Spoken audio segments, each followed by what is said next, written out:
Hello les amis, c'est Karen sur Cas Concret. Je suis ravie de vous retrouver aujourd'hui. Bienvenue à vous.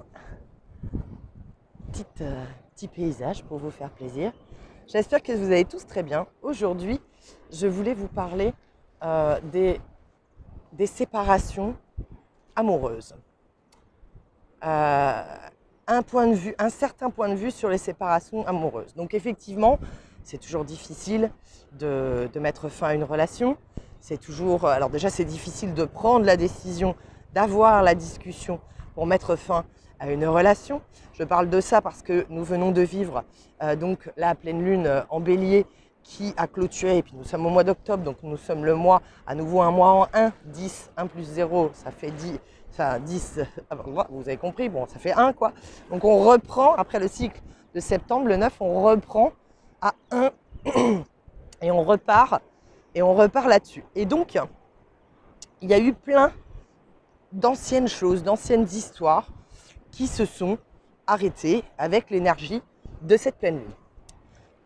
Et je voulais vous donner mon point de vue sur la séparation parce qu'il est vrai que parfois, on va croiser des personnes qui vont être en train de dire jamais plus je rencontrerai quelqu'un comme ça, c'était l'homme ou la femme de ma vie, voilà, ce genre de choses. Et qui sont donc en fait dans un espèce de malheur auquel j'ai envie de dire presque, il n'y aurait pas d'issue, quoi. Alors que la réalité de l'être humain, c'est qu'il peut tout faire, puisque vous le savez, il est créateur absolu. Donc la réalité et le point de vue que j'aimerais vous faire entendre par rapport aux ruptures, aux relations. Donc je suis comme vous, j'ai déjà eu plusieurs relations amoureuses, donc je suis déjà tombée amoureuse plusieurs fois. Et puis je me suis déjà séparée aussi plusieurs fois de mes chéris parce que c'est comme ça, c'est la vie. Et ils n'étaient pas, enfin, eux ou moi, on n'était plus faits pour être ensemble, parce que sinon, je veux dire, on ne se sépare pas, quand on s'entend bien et que tout va bien et qu'on est amoureux. Bon, on ne se sépare pas, mais parfois, on peut quand même avoir l'impression qu'il y a encore de l'amour ou de l'affection, mais on ne peut plus, quoi. Vous comprenez, c'est pas qu'on s'entend mal ou qu'on se dispute ou qu'on se déchire, mais on ne peut plus. Tout simplement, on se dit, non, j'ai plus envie d'être avec l'autre. Alors quand on est celui déjà qui décide de se séparer, je ne vais pas dire que c'est facile, mais en tout cas, c'est un petit peu plus facile, à part le fait de prendre le courage d'avoir la discussion, parce qu'on a une énorme culpabilité sur nous en tant qu'être humain, avec cette saleté de contes de fées sur lesquels on nous a élevés, où genre on nous a expliqué que quand on trouvait quelqu'un, c'était pour tout le reste de la vie. Alors déjà, ça, c'est pas vrai. Donc ça, déjà, c'est un mensonge qu'il faut stopper dans notre façon de concevoir les relations. Il n'y a pas deux bonnes personnes, il n'y a pas une bonne personne. Donc il faut arrêter avec « t'as trouvé le bon, t'as trouvé la bonne », ça n'existe pas. Le bon, la bonne, c'est la personne qui se présente à vous et ce que vous allez en faire en fait. Donc bien sûr qu'il y aura toujours des personnes avec qui vous aurez plus d'affinité, mais le bon, la bonne, pour toujours, forever, en mode conte de fées, ça n'existe pas. Donc pour revenir au sujet des ruptures, je vois des gens qui vont vraiment un peu, excusez-moi, mais dans le mode masochiste, quoi, qui vont vraiment se complaire dans ce mode et qui vont tout faire en fait pour entretenir cette souffrance. Parce que avant, ils se définissaient en tant que couple avec quelqu'un, donc voilà, avec un homme ou avec une femme. Et puis quand cette personne les quitte, bien du coup, comme ils sont perdus, il faut reprendre de nouvelles habitudes, de nouvelles choses comme ça. Hop, je vais faire demi-tour. Il faut reprendre de nouvelles choses comme ça. Et comme ils sont perdus, et du coup, ils ne savent plus comment se définir. Donc, ils vont passer par une autre étape. Et l'autre étape, ça va être quoi? Ça va être de se définir dans la rupture. L'état de j'étais quelqu'un en couple et maintenant je suis quelqu'un qui vient de se faire quitter, qui vient de se faire larguer. Ou voilà. Et donc, comme ça, aux yeux des autres, je ne suis pas un homme, une femme, je ne suis pas Karen comme ça. Non, je suis la personne qui vient de se faire larguer. Ça va? C'est comme si on disait ça va Karen? Ouais, oh, elle vient de se faire larguer. Oh, ils viennent de se séparer avec machin chose. Vous voyez? Cette posture-là. Et en fait, comme on aime que les gens nous plaignent, eh bien on va un peu se mettre effectivement dans cette posture pour se faire consoler et parce qu'on en a besoin, parce que c'est normal, on vient de vivre une rupture, donc on est triste. Il n'y a pas de critique, il n'y a pas de jugement à émettre là-dessus. Mais ce qui se passe, c'est qu'il ne faut pas non plus s'emprisonner dans cette posture. Moi, je voulais tout simplement, j'ai une réflexion.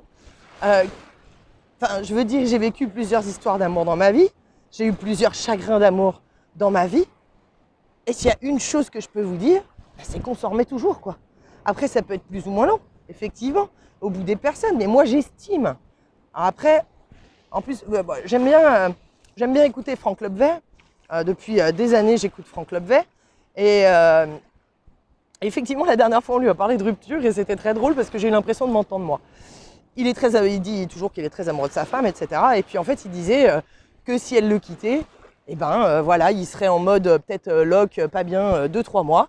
Mais au bout de 2-3 mois, il retrouverait la patate. Et je vais vous dire, pour moi, c'est pareil. Toute ma vie, à chaque fois que j'ai eu un chagrin d'amour, il m'a jamais fallu plus de 3 mois pour m'en remettre. Alors quand je dis pour m'en remettre, ça veut dire, oui, pour moi, arrêter d'être malheureuse, retrouver des bonnes, des habitudes, des nouvelles habitudes, parce que du coup, on n'est plus à calquer sa vie avec quelqu'un d'autre, on est tout seul. Mais moi, j'estime, voilà, alors peut-être que vous allez être en train d'halluciner en entendant le chiffre que je vous dis, mais moi, j'estime qu'effectivement, il ne faut pas plus de 2 à 3 mois pour se remettre d'une rupture, même si ça fait des années. Parce que peut-être là, il y en a, ils vont être en train de se dire « oui, mais alors ça dépend parce que si tu es depuis 20 ans avec quelqu'un, c'est pas pareil que si tu es depuis 2 ans. » Si, c'est pareil. Si, c'est pareil. On vous parle, la rupture, c'est un temps pour vous retrouver vous. C'est pas en rapport avec le nombre d'années de votre relation. Donc, c'est pas proportionnel. Si vous avez été 20 ans avec quelqu'un, ça veut pas dire qu'il vous fera 2 ans pour l'oublier. Et si ça fait 2 ans, il vous faudra 2 mois. C'est pas comme ça que ça marche. Ce qui marche, c'est le temps de récupérer vous, vos nouvelles habitudes, de reprendre soin de vous faire du bien, de retrouver, des activités qui vont vous faire plaisir, parce que c'est ça en fait aussi, il faut occuper le temps. Et en réalité, ce qui nous fait le plus de mal dans une rupture, c'est le vide. Le vide que la personne a laissé. Parce qu'avant, le week-end, vous faisiez des trucs ensemble. Vous n'étiez pas tout seul chez vous. Même si vous n'étiez pas invité par des amis, etc. Vous étiez au moins 2. Vous étiez dans votre couple. Là, je parle pas d'enfants, mais évidemment, s'il y a les enfants, c'est encore différent. Et vous vous sentiez épaulé, ce genre de choses. Et là, en fait, du coup, il n'y a plus tout ça. Donc, on fait toute une histoire, j'allais dire.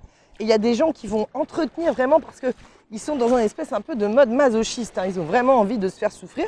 Pourquoi ? Parce que sans doute, ils ont un problème d'amour-propre à régler avec eux et de se rendre compte qu'il n'y a pas de raison de souffrir. Il n'y a pas, personne n'a dit qu'on devait souffrir comme ça. Personne n'a dit qu'il fallait absolument éprouver de la culpabilité. Alors quand je parle de culpabilité, c'est de la culpabilité envers soi-même, de se dire « oh, je ne suis pas assez bien, c'est pour ça qu'il ou elle m'a quitté. Oh, je suis trop chiante ou trop chiant, trop jaloux.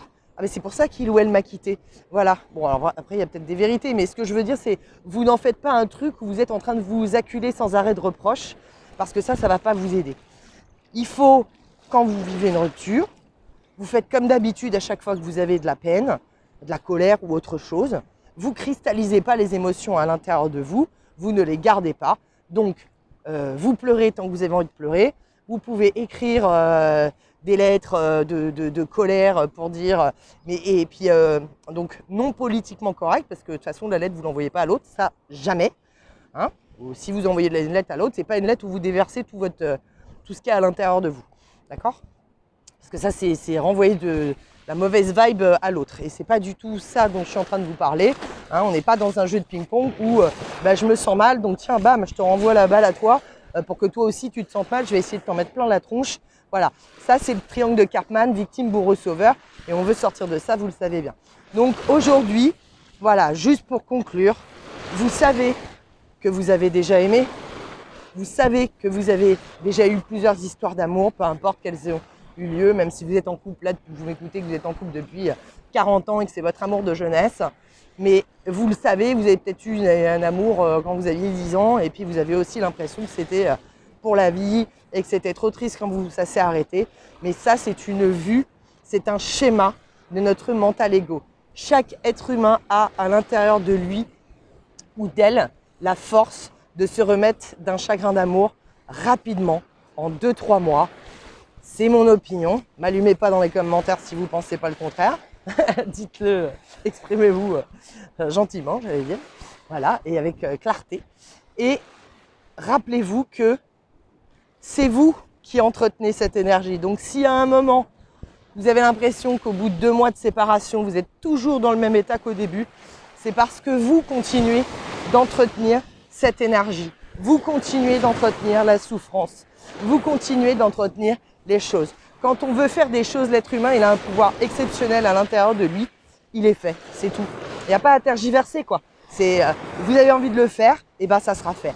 Si vous n'avez pas envie de le faire, c'est parce que vous avez un bénéfice à rester dans cette position de victime qui vient de se faire quitter, et parce que peut-être vous aimez que du coup les gens prennent soin de vous, parce que vous venez de vous faire quitter, ou parce que vous aimez être plaint, être positionné comme une personne que l'on doit plaindre parce qu'elle n'a pas de chance en amour, ou ceci ou cela. Donc du coup, analysez-vous, sortez des schémas automatiques qui ont lieu par rapport à la façon dont on nous a élevés, et puis la propagande qu'on nous a mis dans la tête et depuis que nous sommes petits par rapport au couple.